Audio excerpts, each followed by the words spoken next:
Hey YouTube, this is Steve. Sorry I haven't been around in a while. The holidays have been rather busy and somewhat exhausting. So today I'm gonna jump into a little Crusader Kings 2.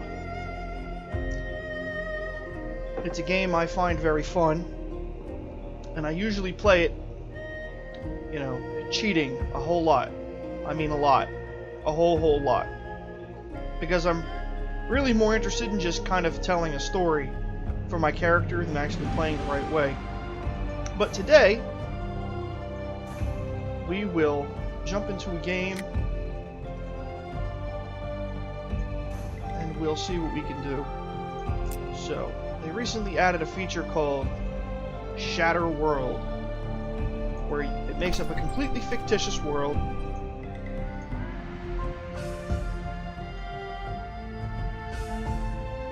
And you have the option of giving one county to a ruler, so that when you generate it, the world looks like this.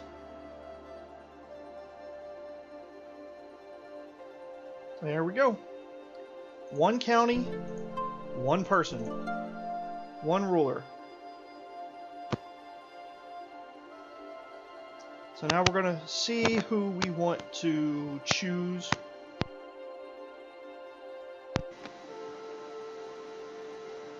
So let's hit the random button and see where they put us. Okay, Frankish Catholic in the county of Maine, right here. Okay.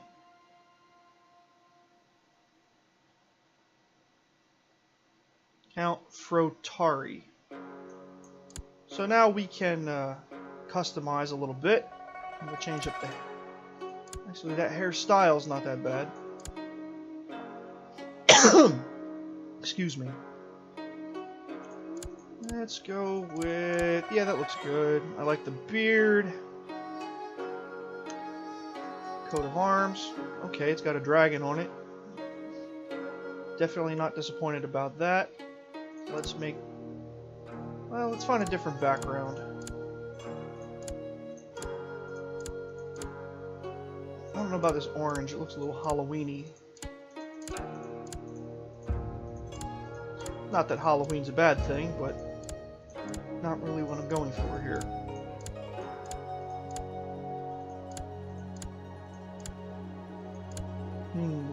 Actually, there we go.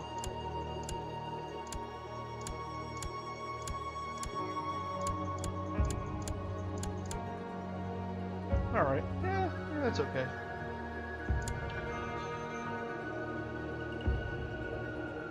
Alright, so we're going to be good at fighting.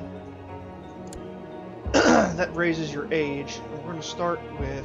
I usually don't start married, because you have a chance of having a wife with very poor stats. We're going to give ourselves a couple kids here.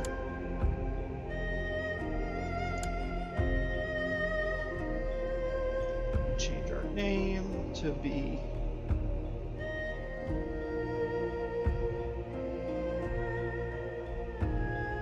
yeah, that's fine.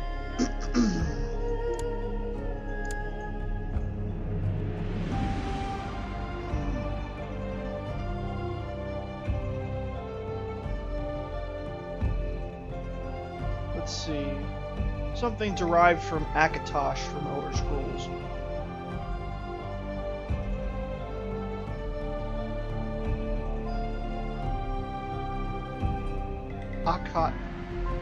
Akotlinger. There we go.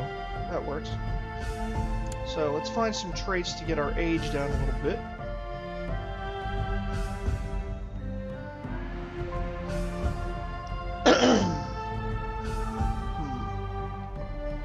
Something that hopefully isn't going to tank our stats too much.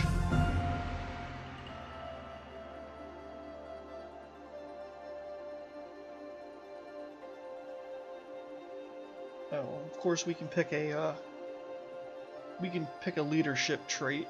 I'll go with cavalry leader.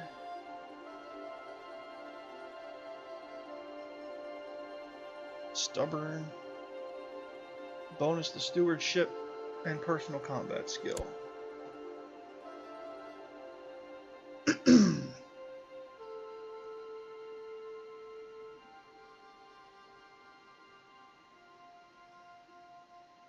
Yeah, I don't know that.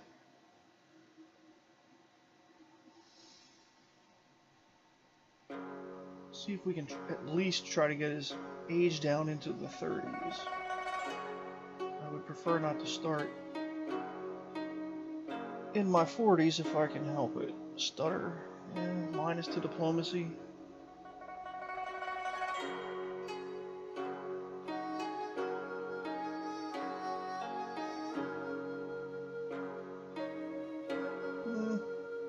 Okay.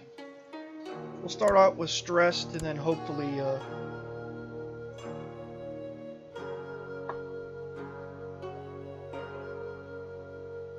we'll lose the stress.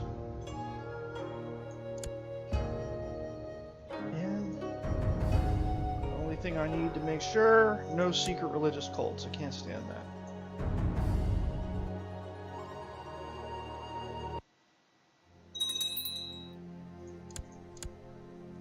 So I have open council positions.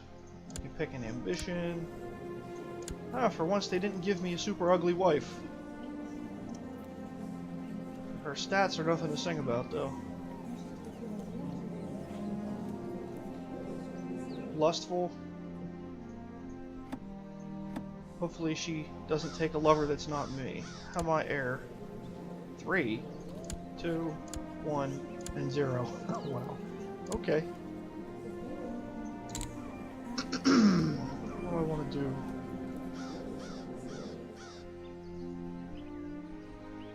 Become king, improve intrigue, improve diplomacy, improve learning, improve stewardship, amass wealth.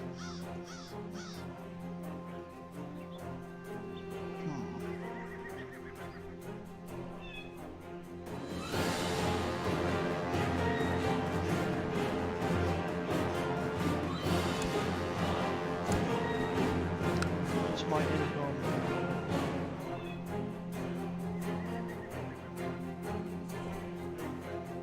Ah, I don't have an income. Whoop. Okay. Okay, we've got this.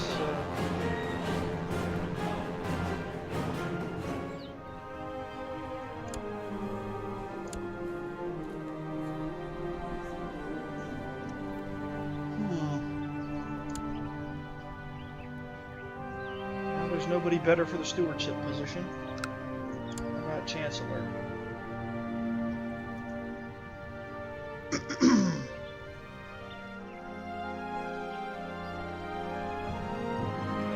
I guess I'll have to go with this guy. And again, he's also the only person. Why would they stick him here? You're a priest. Do priest things.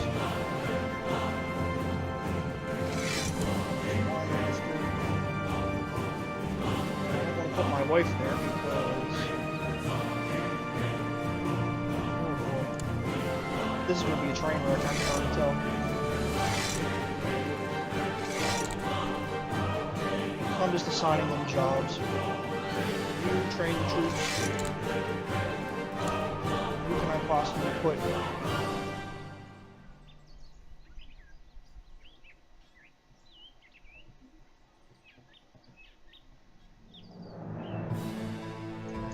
Alright, well,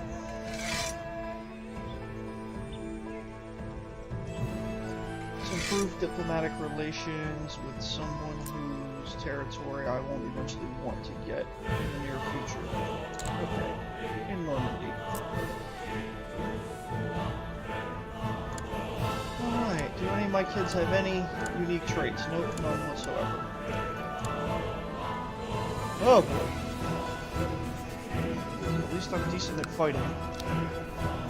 Can't purchase a single thing. Oh, I shouldn't have picked cavalry.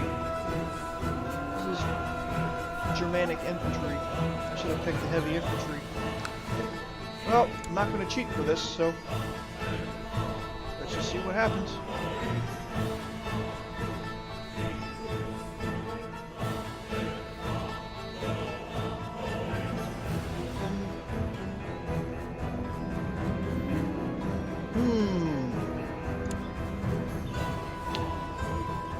Make a move on a married woman? No.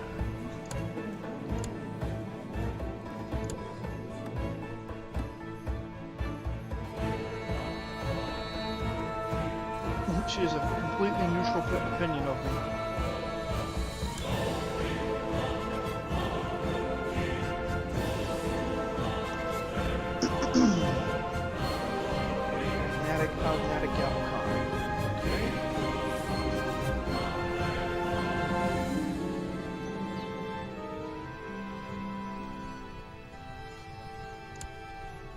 Alright, so we're gonna try to become a falconer, but I guess well, I don't want to get the depressed trait if I already have stress, so let's go with poetry.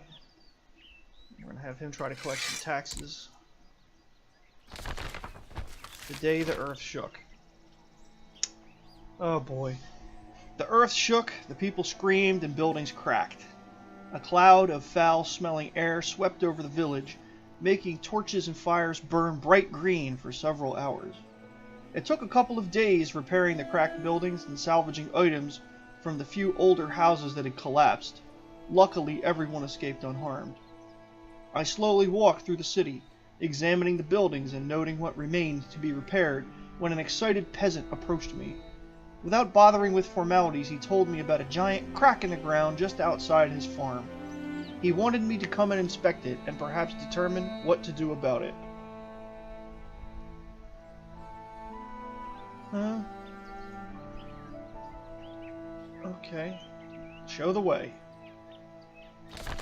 Gate of Hell. The foul smell that had swept over the city the day the earth shook had burst open in the farmers... Oh. I apologize. The foul smell that had swept over the city the day the earth shook slowly crept up on us, and I retched involuntarily. The wound that had burst open in the farmer's field spewed fire and brimstones, and we stopped, aghast at the sight. The flames and fiery stones threatened the bare ground around the gap. The farmer was lucky his fields lay fallow. So, let's see. We want to say it's a hole in the ground, or I must take a look at this. Well, if I'm getting general opinion -3 no matter what, I'd rather the one that doesn't get me revolt risk. Let's go for it, huh? The tormented souls of hell. Wailings, screams, and cries for help seemed to emit from the burning gap. The farmer grew pale and refused to take one step further. I walked as close to the hell hole as I dared and tried to peek down. Apart from the occasional fiery stone and eyebrow-licking flame, I could see nothing. The wailings and screams seemed to increase, until it felt as if my head would explode. I stumbled backward, felt the ground shifting beneath my feet, and would have fallen into the pit if the farmer hadn't grabbed my arm and pulled me away from it. So, we need this gate closed.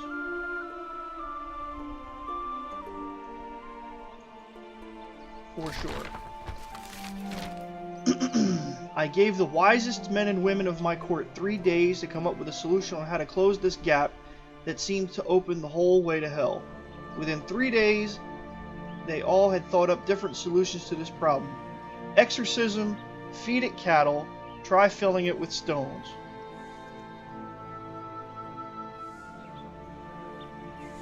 The priest will perform an exorcism. Well, he's got good stats.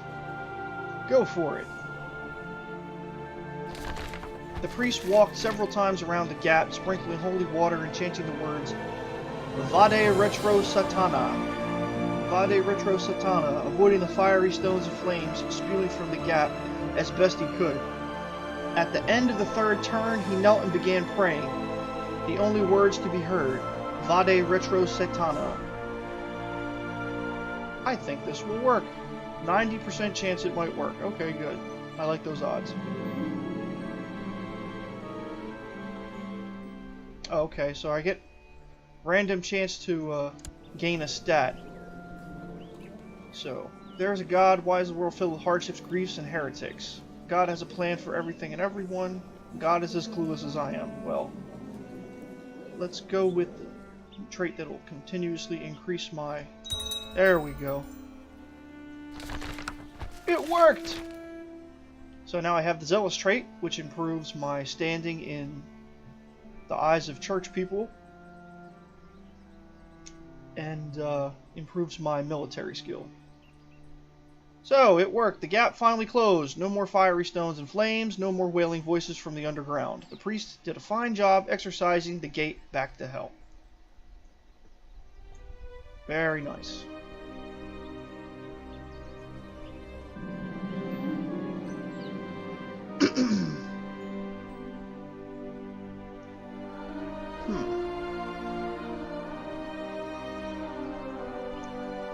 My wife, Radigund, has complained about me being absent so often, and so when I found that I had some extra gold to spend, I decided to buy her something nice. Maybe some sort of jewelry. This bracelet would really bring out the color in her eyes. Cameo of myself. Earrings is what she wants. Ooh, falls in love. Good. Good. Because with that lustful trait, I don't want to take a chance of her eyeing someone else. To improve your stewardship and better learn how to administrate a realm, it strikes you that it might be a good idea to conduct a survey of the land. Trustworthy men would have to be sent out to every corner of your domains and record their findings. This information will then be collected into a single great tome. Let us write this tome of judgment. No, I fear it would be a waste of time. Go for it. What do we have to lose?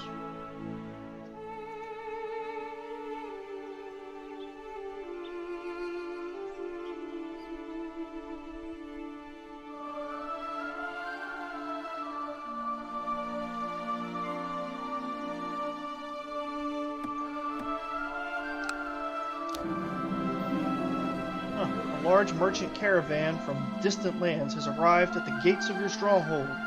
Their leader, a jovial man of massive girth, pleads with you in a strange accent to grant them shelter from the elements for the night. Very well. As evening falls, the fat merchant sits by the fire and regales you and the rest of the court with stories of his travels. His appetite seems insatiable, but as you do not wish to prove a poor host, you order your servants to bring in a second serving. And so he'll tell us about this mythical realm of Hindustan. Dawn breaks and the caravan prepares to move on. The merchant insists on leaving you a gift and thanks you for your great hospitality.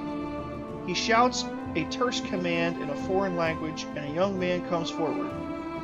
This eunuch will serve you well, the merchant says. His loyalty to you, his new master, shall be beyond reproach. Okay. Thank you. Ah. A better spy master than this person. Ugh. Go with our court eunuch.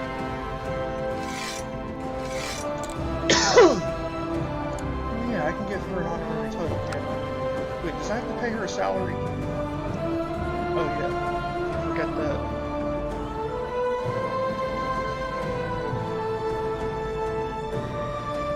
Oh wait, I think the decimated region has a salary.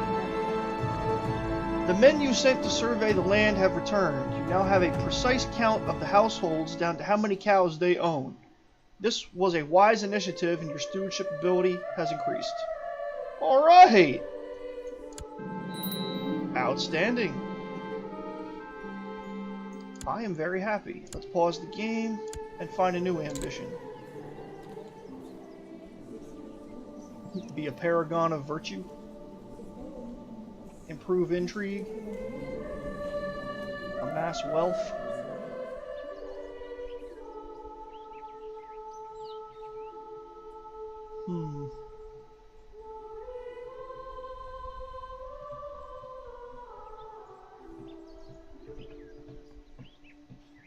Let's improve diplomacy.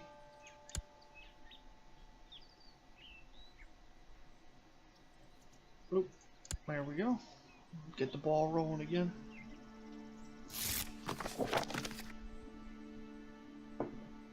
Oh dear.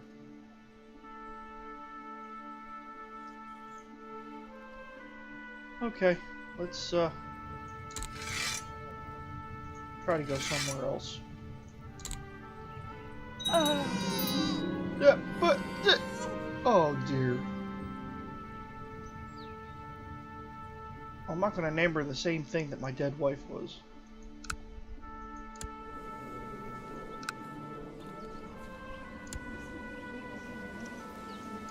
Well then. Who wants to marry the Count of Maine?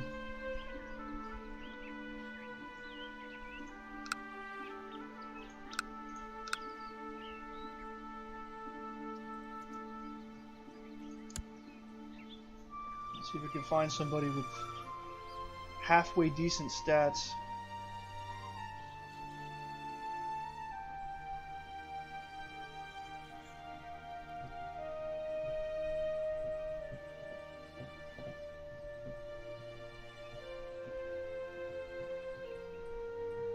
Yeah, now that we're getting way too old.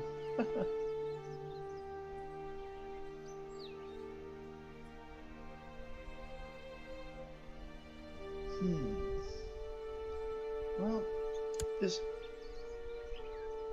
Ava is actually pretty decent.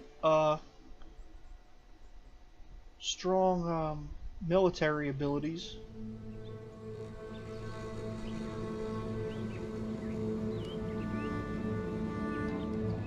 She could actually be a guardian for my sons and actually hopefully pass on some of these traits.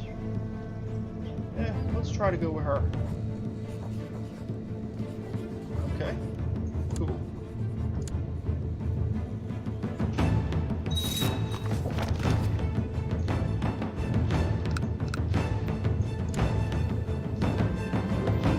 There are two peasant families in Maine who have been locked in a bitter feud for generations. This conflict has now escalated to the point where it is even discussed in circles of nobility. Although this feud would normally be far beneath your notice, this could be a golden opportunity to practice your diplomacy. I will put an end to this squabble. You have invited the two feuding families to a local inn, hoping to reach some kind of agreement. The peasants are scared at two opposing tables. Oh, seated, not scared, at two opposing tables on either side of your position in the middle. Some have brought pitchforks. One clutches a live chicken, and all of them look moderately inbred. This could be a challenge. This is basically like a Hatfields and McCoys type of thing. Appeal to their sense of reason, or flatter them. Well, they've been feuding for generations. It's probably going to be impossible to get them to see reason, and they're probably both very proud of their lineage. So let's try flattery. My friends, you say, with as warm a smile as you can muster, I think you know why I've called your great families here. As you suffer from this tragic conflict, the entire realm suffers with you. Mention their patriotic duty, or soothe their tempers. Soothing tempers is probably not the best thing. Let's do patriotic duty. Don't do it for yourselves. Do it for your count. We'll continue in a harsher voice, but at the same time, you have a duty and a responsibility to the crown. You fight each other on the street, you look away. You ruin entire harvests for each other, you look away. Not again. The line must be drawn here. This far, no further. The peasants shout you down. You barely have time to dodge the chicken someone hurls your way.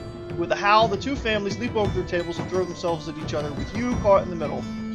Clothes torn and covered in bruises, you eventually manage to crawl out of the inn as the fighting continues inside. Well, I did my best. Gained 1 diplomacy. Well, all in all, not a total waste.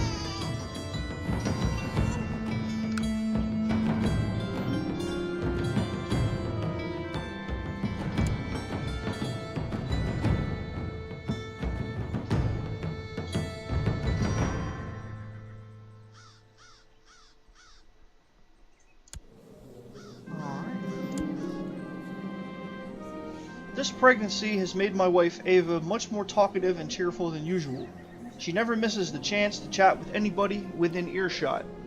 Unfortunately, most scholars agree that a pregnant woman should spend as much time as possible resting in a dark room to avoid giving birth to a sickly child.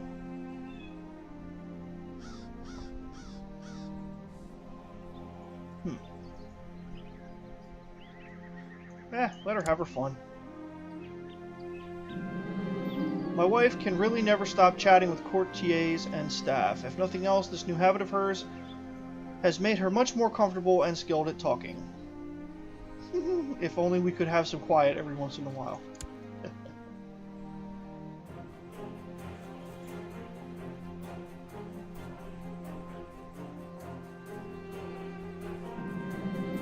It is a good tradition to have some gossips around a pregnant woman in order to keep her calm and distracted from the tribulations of this delicate time in her life.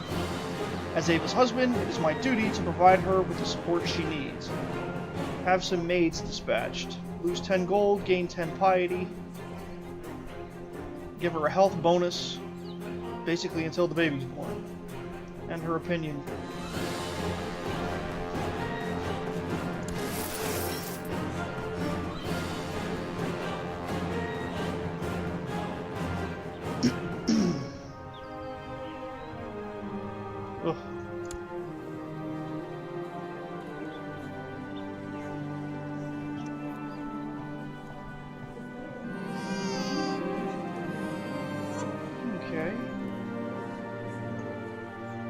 Alberta. There we go.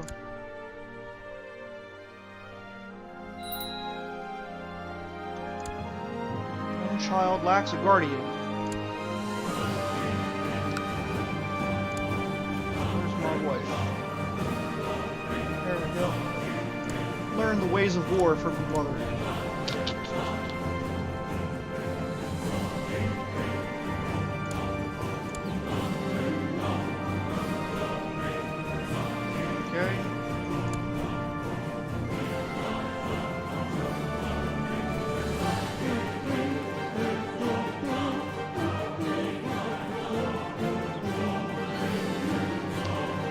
Eliminate the poachers.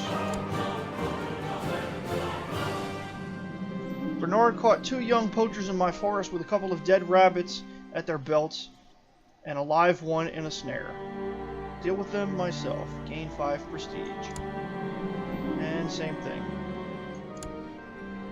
Alright, I believe this is where I'll leave it for today. All in all, it wasn't too bad of a start. Better than I thought. I thought I was going to get a quick game over from an invasion or something, but let's call this I'll call it the YouTube